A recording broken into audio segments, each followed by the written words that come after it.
The notification appeared on a Tuesday morning, while Vivienne Marsh was making coffee. It wasn't meant for her. The iPad on the kitchen counter belonged to both of them, technically, though Nathan had stopped using it months ago when he switched to his work tablet. So when the screen lit up with a calendar reminder, dinner, auberge du pomme, 7:30 p.m., just the two of us, Vivienne assumed it had synced from her own phone. She reached over without thinking, coffee mug still in her other hand, and tapped the notification open. The event was in Nathan's calendar, not hers. She stood there for a long moment reading it again, just the two of us. The restaurant was in Yorkville, the kind of place with a prix-fixe menu and a sommelier who remembered your name. She and Nathan had been there once for their 7th anniversary. She had worn a blue dress. He had ordered the duck. She set down her mug very carefully and went upstairs to get ready for work. Vivienne Marsh was 38 years old and had been married to Nathan Marsh for 11 years. She was a senior urban planner with the City of Toronto, the kind of job that required patience, precision, and the ability to see a problem from every angle before touching it. She was good at her work. She had always been good at her work. She did not confront Nathan that evening. She did not mention the calendar. She made pasta for dinner, poured 2 glasses of wine, and watched him excuse himself to take a call from a client in the backyard for 45 minutes while the food went cold. She ate alone at the kitchen table and thought about angles. The first thing she did was stop guessing. Guessing was for people who were afraid of what they might find, and Vivienne had decided somewhere between the calendar notification and the cold pasta that she was done being afraid. She requested Nathan's shared credit card statements through their joint banking app. They had set up shared access years ago, for taxes, and he had never thought to remove her. She went through 4 months of statements on a Sunday afternoon, while Nathan was at the gym, her reading glasses on, a notepad beside her.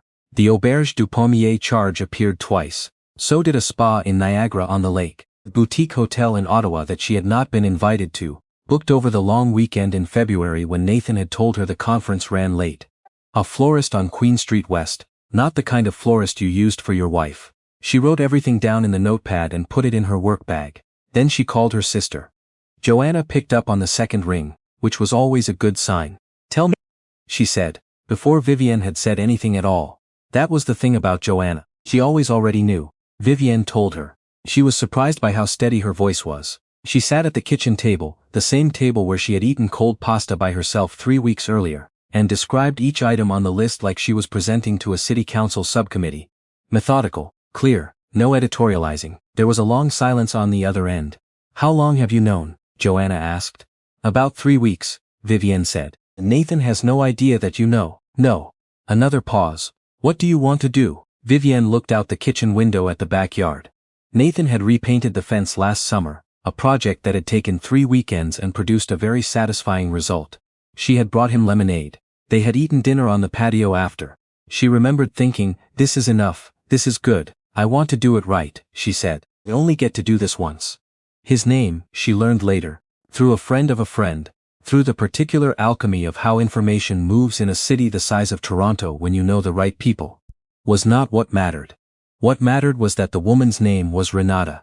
She worked in acquisitions at a firm in the financial district. She was 31. She had apparently been asking Nathan, with increasing frequency, when he planned to speak to Vivienne. When Vivienne found this out, she felt something clarify inside her, the way a photograph develops in a dark room. Slow, then suddenly sharp. Renata had known. She had known for 8 months and she had stayed and she had kept asking. That told Vivienne everything she needed to know about the situation she was actually in.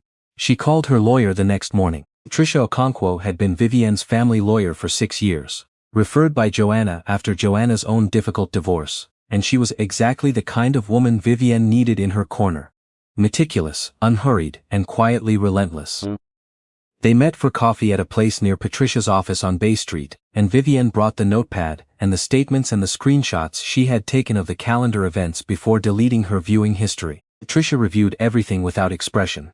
Then she looked up over her reading glasses. "He's been at this at least 8 months, Vivienne said. "Probably longer. The Ottawa trip was in February, but the florist charges go back to last October." Patricia nodded slowly.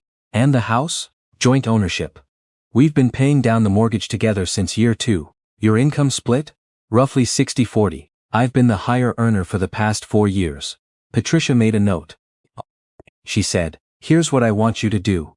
She did not move out. That was the first thing Patricia had told her. Don't move out, don't make any dramatic gestures, don't let him know you know. Vivian went home that evening and made dinner, and listened to Nathan talk about a difficult client meeting and watched him check his phone under the table 3 times during dessert. She had never noticed how often he checked his phone. Or maybe she had noticed and had filed it under. He's busy, he's stressed, that's just how things are now. The small adjustments you make over 11 years. The way a river quietly reroutes around a new stone. She began carefully to reroute in the other direction.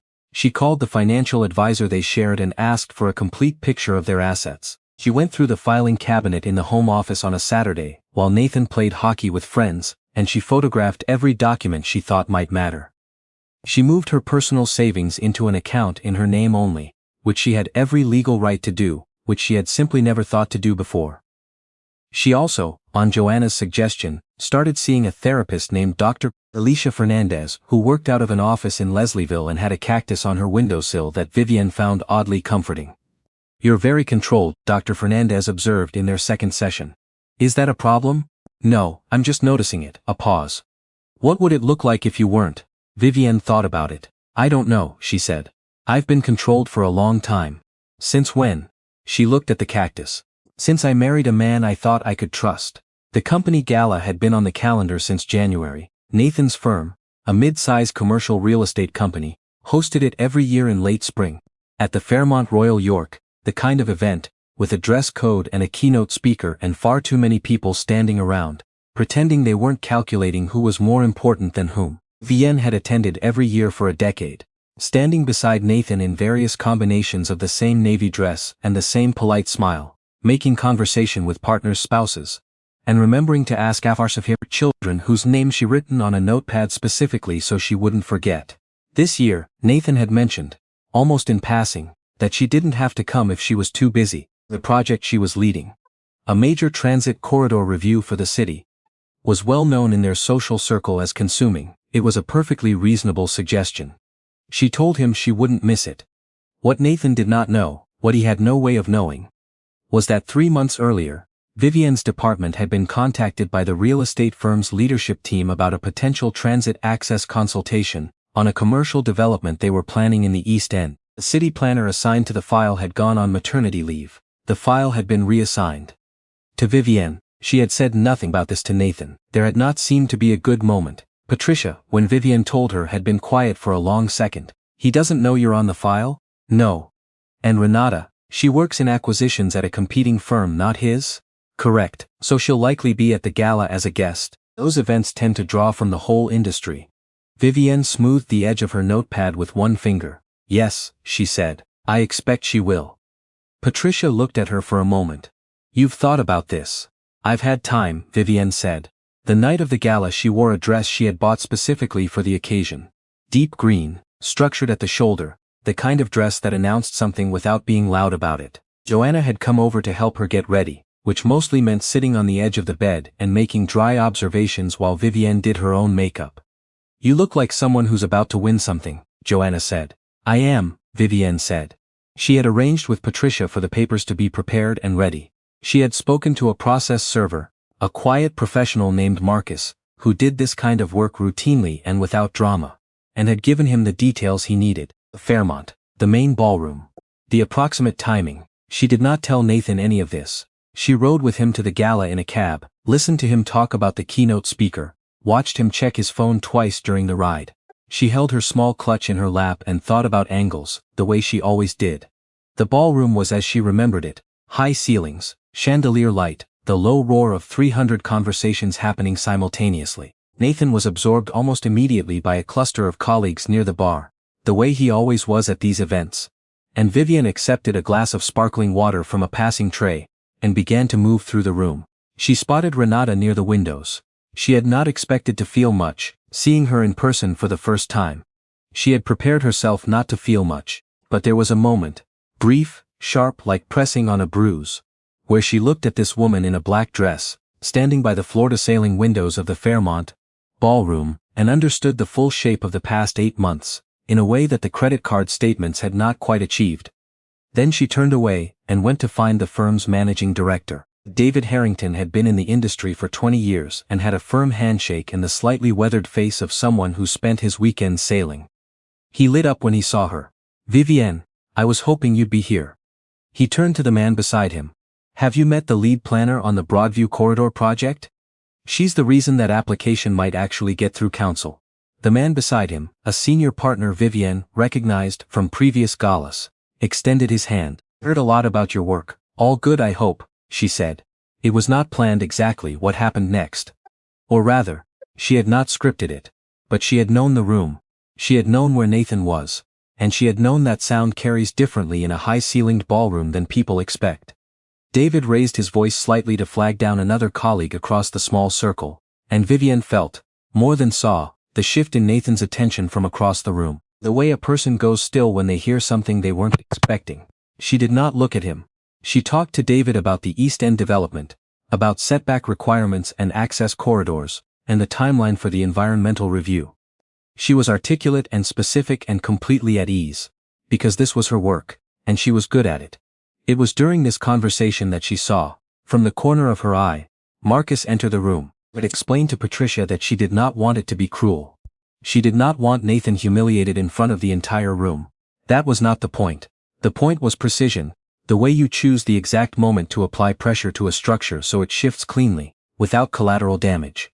Marcus found Nathan near the edge of the group by the bar. He was professional about it. A quiet approach, a brief exchange. The envelope passed without drama. Nathan looked down at it with the expression of a man who has received something he cannot immediately categorize. Then he looked up, across the room, and found Vivienne. She was looking back at him. She had timed it, and she was looking back at him. And she held his gaze for exactly long enough that he understood she had known, that she had been planning, that the entire landscape he thought he was standing on, had shifted beneath him quietly and completely, and this was simply the moment he had found out. Then she turned back to David Harrington and asked a question about the development timeline, and she did not look at Nathan again for the rest of the evening. She heard later, through Joanna, who heard through a mutual friend, that Renata had seen the exchange. That she had watched Nathan receive the envelope, had watched the color leave his face, and had understood what it was. That she had left the gala shortly after, alone, and had not spoken to Nathan since. Vivienne did not feel triumph about this, exactly.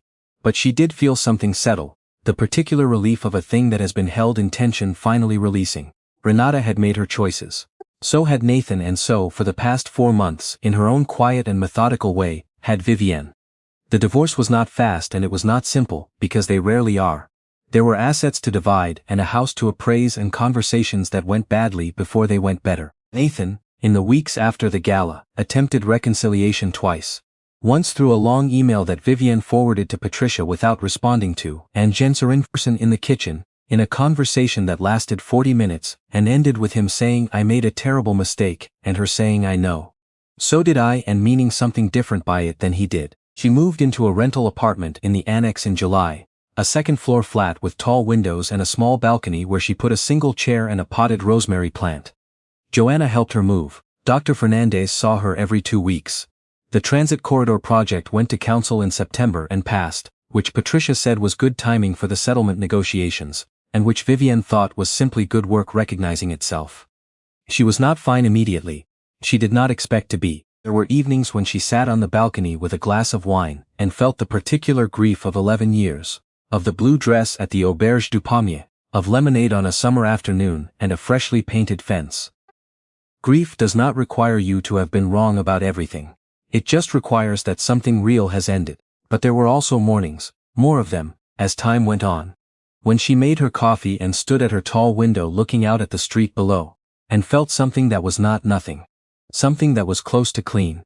She had not shrunk. She had not begged.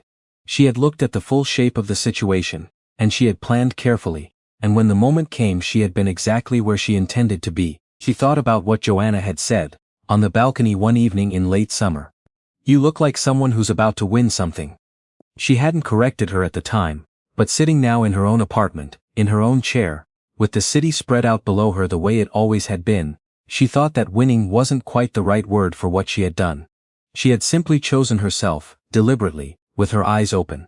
She had done the work, quietly, while no one was watching, that she thought was its own kind of victory. the kind that stays.